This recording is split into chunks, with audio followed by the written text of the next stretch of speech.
this is an iHeart podcast. Guaranteed human.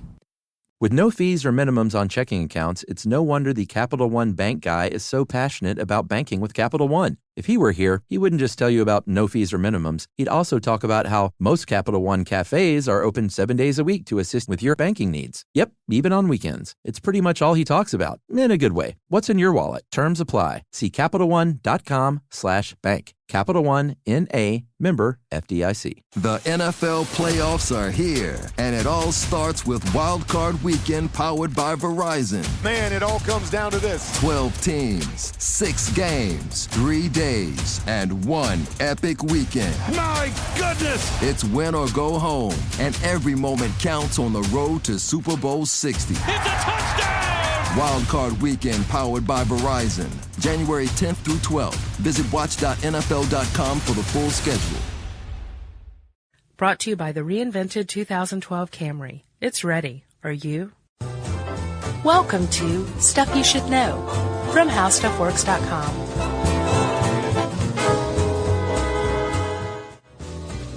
Hey, and welcome to the podcast. I'm Josh Clark. With me is Chuck Bryant with his beautiful jute rug. Yes. It's still beautiful. Yeah, so Chuck, how you doing? I'm well, sir. You? I'm pretty good. And to everyone out there listening, if I sound like I'm talking a little fast, that is because Chuck literally has a stopwatch here to keep me from talking too much in this podcast. I kid you not.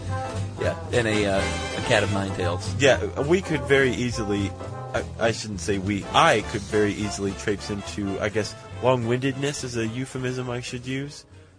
Yeah, Chuck says, yeah, he's nodding his head. And so to combat that, Chuck has the stopwatch. So, Chuck, let's talk about some innovations that we need and why. Look at you. So proud. Thanks. Yeah, Josh, the world is in trouble in some ways, and big innovations and big innovators come along and correct things and change all that, and that's what we need, buddy. We've named 3 here. There are many more. Yeah, agreed. And what do you think about blogging? Yeah, and thank you for reminding me. I would like to call out to the blog and get you folks on the Friday recap when this comes out, because we have only named 3 kind of pie-in-the-sky innovations that could help the world, and there are many more, and I'd like to hear what people have to say. I would too, Chuck. So that's the call-out. Nice, Chuck. So you want to get started on this? Yes. You got your stopwatch going? Yes. Okay. All right. So, Chuck, let's do teleportation. I wish we could. My goodness, so do I. Have you ever been on, like, a long, long road trip? Yeah, I like road trips, so. On the way. Right, on the way back. On the way back is awful, right? Yeah. What if you could just drive to a place, say, like a subway station? Sure. Which is a good idea. And instead of getting on a subway, you just go through some sort of teleportation portal. So a teleportation station. Nice. Yeah. They should call it that. I think they will, probably. Did you know this term's been around since 1931? Oh, wow. You did some extra research, didn't you? Yes, an American writer and paranormal investigator named Charles Fort wrote it in his book Low. Fort's one of my heroes. You know that? Really? Yeah, 40 times. Well, he had a book called Low with an exclamation point at the end. L-O-W or L-O? L-O. Okay. And apparently that's where he first used the word teleportation. Fantastic. So, yeah, that would be awesome, and it's not exactly impossible. No, it's not. Thanks to the magic of quantum physics, we could conceivably teleport ourselves. Indeed. I guess the way that it's starting to look more and more is like we would be faxed. Yeah, exactly. That's a good way to say it. Instead of what you're doing is you would be recreating every cell in your body and copying it. And that first edition would have to be destroyed, though. That's one of the keys, right? That is the key. I didn't quite get to the bottom of why, aside from, very rapidly overpopulating the Earth. Right. But yeah, I got the impression that as far as quantum mechanics goes, the original would have to be destroyed before transmission or as it was being scanned. Right. And then basically it takes these particles and atoms and everything. It doesn't actually transport the atoms. Right. This is the big distinction. Like all teleportation, as far as science fiction goes, generally has to do with actually physically moving the atoms through the air, right, and then recreating them elsewhere, much like images on television. Right. As you've seen Willy Wonka, sure, in the Chocolate Factory, mm-hmm, right? much like that. That's not the case. Instead, what we would need to do is basically scan us. What makes us us. All the information. Three-dimensionally. About where, one of the cells in your liver is. Right. About where, your genetic makeup, everything for absolutely every part of you, including stuff we haven't nailed down yet, would have to be analyzed and then sent. Yes. And then it could be recreated, and the first one was destroyed. There's a big problem with this.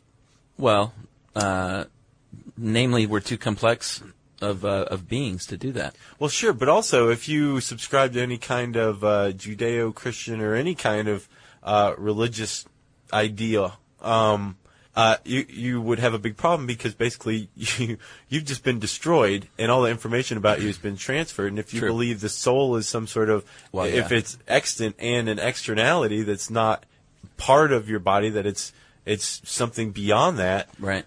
Can that be recreated? Yeah, that's true.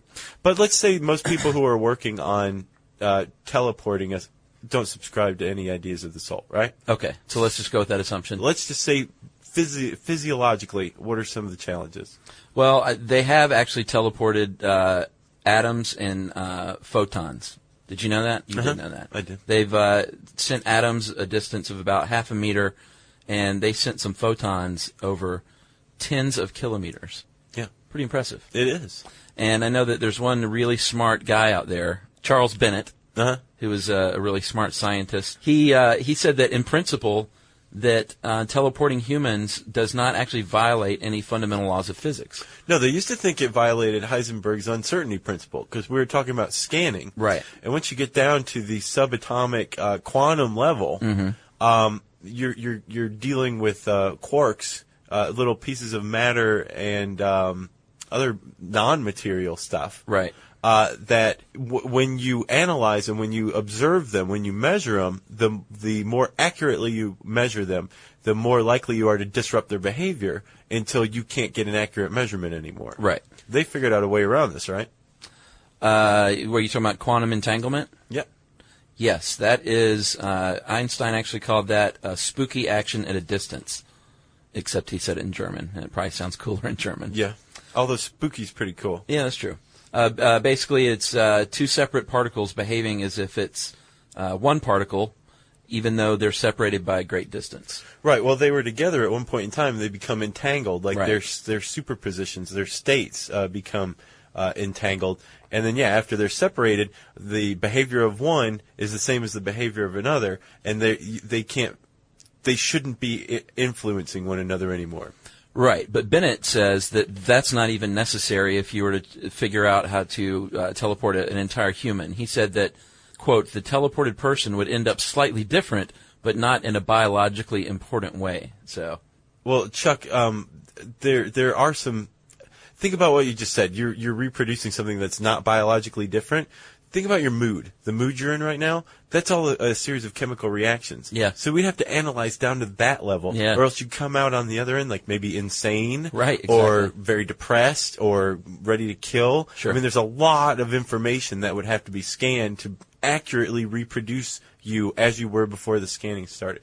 But let's say we can do that, right? What are the benefits of teleportation? Why do we need this innovation? Since this is all pie in the sky and pipe dream type of stuff, let's say we can teleport. That would save time. Yes. Time definitely. is money. Yeah. How would you love to not commute, to beam yourself to work every day? That would be crazy awesome. Work days would be shorter. That means you could save energy at the workplace. I know I get a lot more work done when I telecommute. Yeah. And teleporting, imagine that. I know. You could save on, you were talking about transportation of goods and jets and big barges. Maybe if you could teleport your goods, then you wouldn't have to, fly things halfway around the world. Yeah. That might be a good thing. Yeah, I think there's a lot of benefits to teleportation. What else you got? That's all. You don't have some Brady Bunch zany plot line that you can dream up here? No, because the original's destroyed. That's where all the comedy lies. Yeah, you're right. Yeah. When there's duplicity. Yep. Or multiplicity, except there wasn't that much comedy there. Yeah, Michael Keaton. Woof. Yeah. So, Chuck, press your stopwatch. Let's clear it out again. Yeah, let's clear it out. Okay. So, I mean, trust me, folks, we could do an hour on teleportation, but... we could, but we just stopped making sense after a little while. So and that's not an because innovation. you couldn't understand us, but because we're dumb. So what's number 2, Josh? You ready? Yes. Okay, number 2 is a universal language. Chuck, consider this.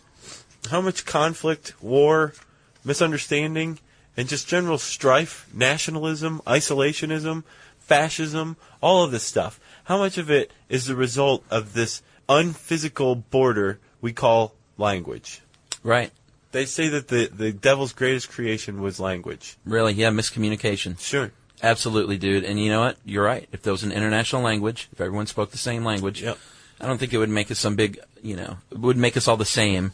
So lay those fears to rest, folks. No, most of the people I've read who are talking and thinking about universal language is saying, like, this is not meant to supplant native languages. Yeah, exactly. It's just, if you're at home, if let's say you're in America, you're speaking English, like Chuck and I speak English to one another, but if we went to give a seminar on podcasting in Norway, we would use the international language. Interesting you bring up Norway, because some folks say that Norwegian might be a good start. Oh, well, they used to think that in 1911 at least, right? Yeah, that's true. Yeah, go ahead. Some people have thought about this over the years, and they think that you should probably create a new language with another language as a basis, but it probably shouldn't be one of the big boys either, because it would give that nation too much of a leg up. Oh, yeah. Yeah, So they suggested imagine if Norwegian. you said from now on, English is the universal language. Right. Everyone who speaks English would be like, damn straight. Yeah. Yeah. You'd have to create your own language if you want a universal language, and I know you're dying to talk about Esperanto. Chuck, I had only vaguely heard of Esperanto before and didn't really know the nuts and bolts of it. Still too. don't. But actually, Ben Bolin, the creator of one of our soon-to-be-released podcasts, a conspiracy podcast called Stuff They Don't Want You to Know. Very cool. Awesome. Have you seen it? Looking forward to it. He was telling me about Esperanto, and basically, in the 19th century, a guy named L.L. Zamenhof came up with this idea that we need a universal language that would promote tolerance, equality, that kind of thing. Avoid war. Again, yes. Specifically, I think he said that was one of his aims. Yeah, he was definitely a pacifist. He also tried to come up with a neutral religion. Yeah, I saw that. Called Homeronismo. Yes, Homeronismo? Maybe that's why I didn't take. Something, yeah, right. That would be my guess. But he was 27. He was at the tender age of 27, and he created a universal language. He did. And basically, it sounds a lot like it's a romance language, kind of. It is. It's kind of like a broken romance language. Yeah, it's independent in and of itself. Uh-huh. So while he did borrow from others, they say they don't describe it as a mix, like a potpourri of other languages just mixed together. Right. No. It's structurally similar to non-European languages than European ones. Meaning Right. It's very much phonetic, Uh-huh. and it's spelled the way it sounds. It's supposed to be pretty easy. Very easy. There's They I think say. 16 rules of grammar and pronunciation to it, and that's Right. it. Because you think about English. You've got like good, better, best. Where the hell did better and best come from? We started out with good. Right. Where does that come from? And apparently English is one of the most difficult languages to learn. Did you know sure. that? Yeah, I would say so. Because of all the little problems like that. So I think what Zamenhof was on the trail of, and I think anybody who's created a universal language, is to get away with get rid of all the foibles, the weird things that make a dialect or a language so unique. Right, inconsistencies. Support for the show comes from Public, the investing platform for those who take it seriously. On Public, you can build a multi-asset portfolio of stocks, bonds, options, crypto, and now generated assets, which allow you to turn any idea into an investable index with AI. It all starts with your prompt. From renewable energy companies with high free cash flow to semiconductor suppliers growing revenue over 20% year over year, you can literally type any prompt and put the AI to work. It screens thousands of stocks, builds a one-of-a-kind index, and lets you backtest it against the S&P 500. Then, you can invest in a few clicks. Generated assets are like EFTs with infinite possibilities, completely customizable and based on your thesis, not someone else's. Go to public.com/podcast and earn an uncapped 1% bonus when you transfer your portfolio. That's public.com/podcast. Paid for by Public Investing. Brokerage services by Open to the Public Investing, Inc. Member FINRA SIPC. Advisory services by Public Advisors LLC. SEC registered advisor. Generated assets is an interactive analysis tool. Output is for informational purposes only and is not investment investment recommendation or advice. Complete disclosures available at public.com/disclosures. The NFL playoffs are here, and it all starts with Wild Card Weekend powered by Verizon. Man, it all comes down to this. 12 teams, 6 games, 3 days, and 1 epic weekend. My goodness! It's win or go home, and every moment counts on the road to Super Bowl 60. It's a touchdown! Wild Card Weekend powered by Verizon. January 10th through 12th. Visit watch.nfl.com for the full schedule. One of the other problems is that's actually a structural approach. Right. There's also a symbolic approach.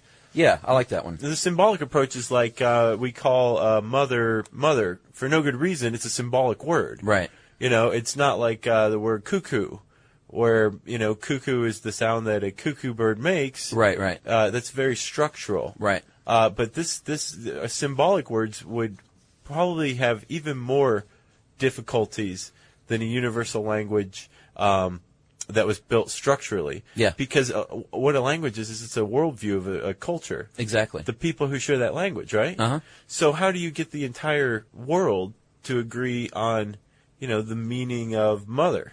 Right. Well, Mother's probably an easy one. Sure. But let's say the meaning of happiness. Let's pick on happiness. right. Yeah. Well, you can't.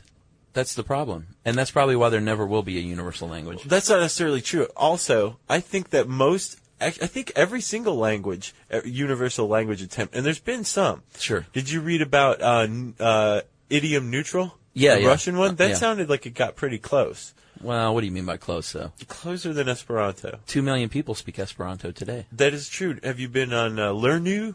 No. It's a website dedicated to teaching Esperanto. Oh, cool. It's got the tutorials and everything in there. So if you want to learn Esperanto, Chuck is right. There is actually a thriving little community of Esperanto speakers. And there's also 2 movies that have been shot entirely in Esperanto. Really? We're going to talk about one. What very I have a quickly. feeling Johnny Depp did one of them. No. No? Bill Shatner. Oh, yeah, that's right. There is a 1965 movie called Incubus, and the whole thing is filmed entirely in Esperanto. William Shatner speaks Esperanto. Or at least he spoke the lines from that movie.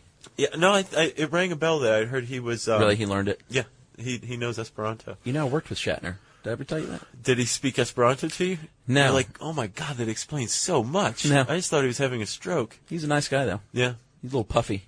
sure. But it was for a TV commercial. He was into it.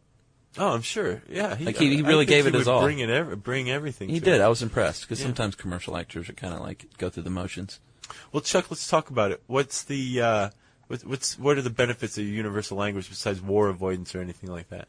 I would say economically it would be easier to communicate and negotiate contracts and broker deals and trade and stuff like that, wouldn't you?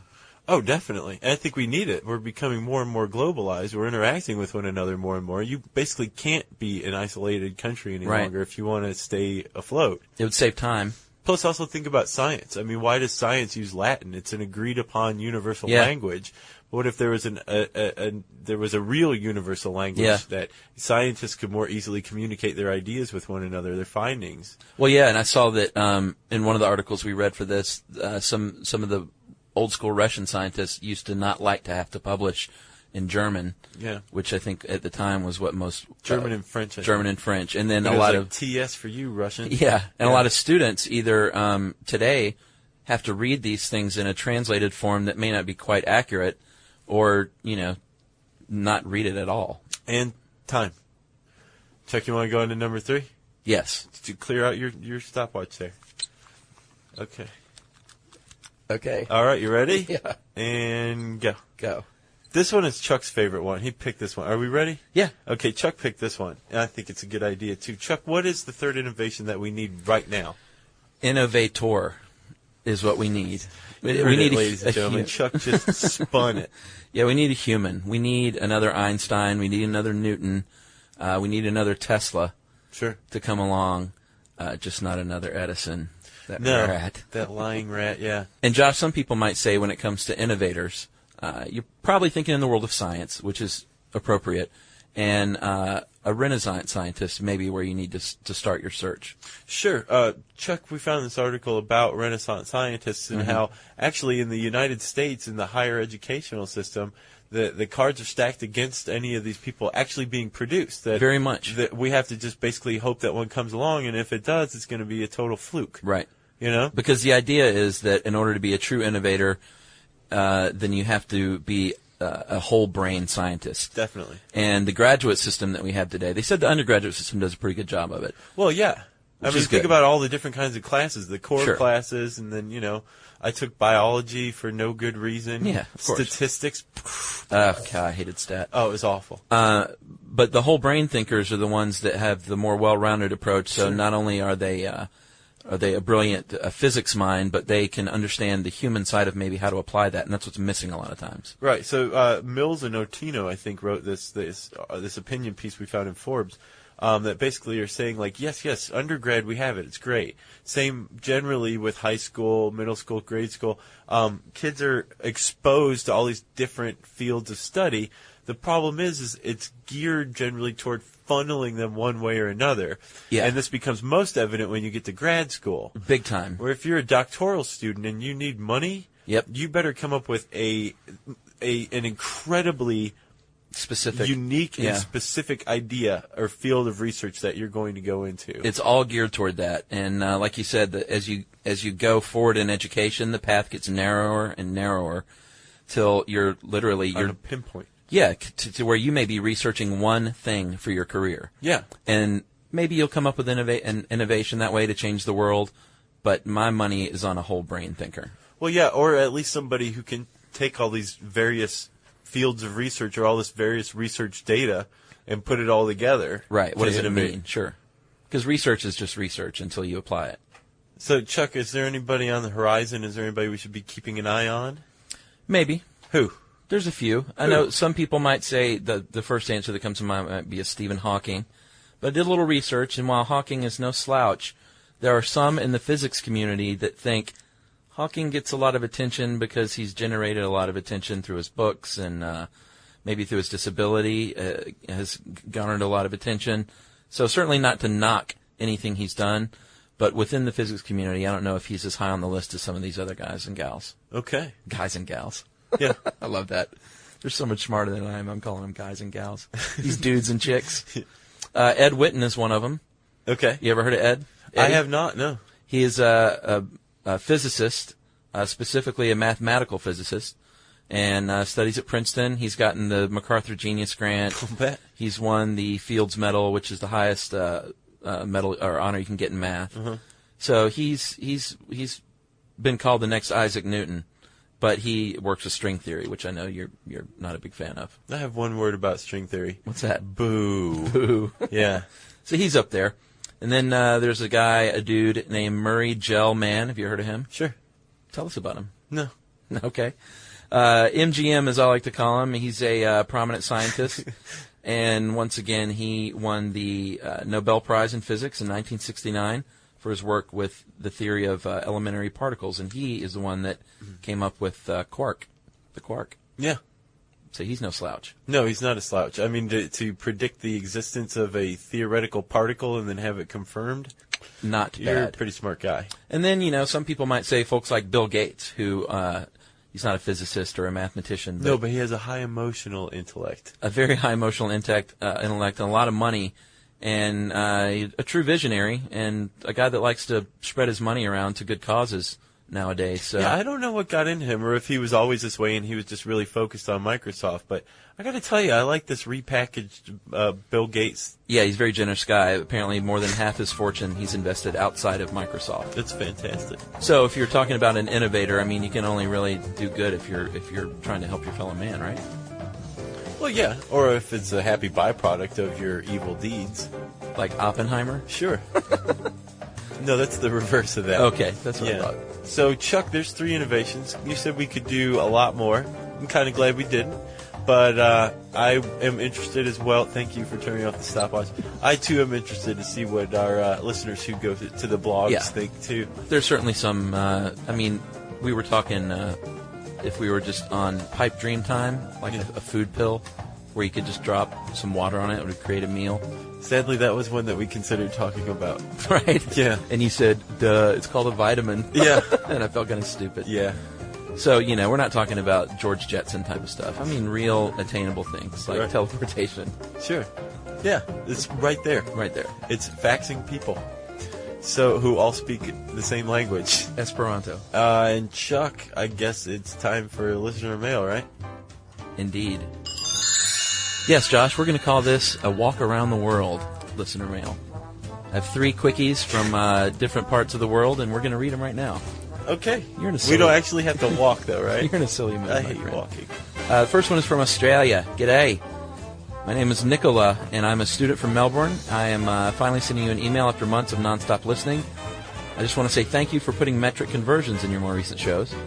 I've been confused by your measuring method. Imperial, is it called? Also, I must confess, I love how you guys say Australia. I don't know if that's beer. Especially how you pronounce it. Would you say it again on the air for me? Chuck, go ahead. Australia. Thanks a million, and that is from, I won't say your biggest fan, because that's what everyone says. I will call myself a committed fanatic. Actually, that sounds... It's way better than fans. Slightly creepy, if you ask me. Nicola. Huh. So, Nicola, this one is from Luca in Serbia. Luca says, I'm writing about Nikola Tesla. You said that he was Austrian. That is not true. He was an ethnic Serb. Wait a minute. Our last listener was Nicola from Australia. And now Luca from Serbia is writing about Nikola Tesla? How about that? This is crazy. It's crazy. So he says that is not true. He was an ethnic Serb who was born in today's Croatia, which was part of Austria. So he's not what you would consider today Austrian. He's actually Although I'm pretty sure Luca just said he was born in Austria. So Croatians like to say he was Croatian, but he's a Serb because his father was an Orthodox priest.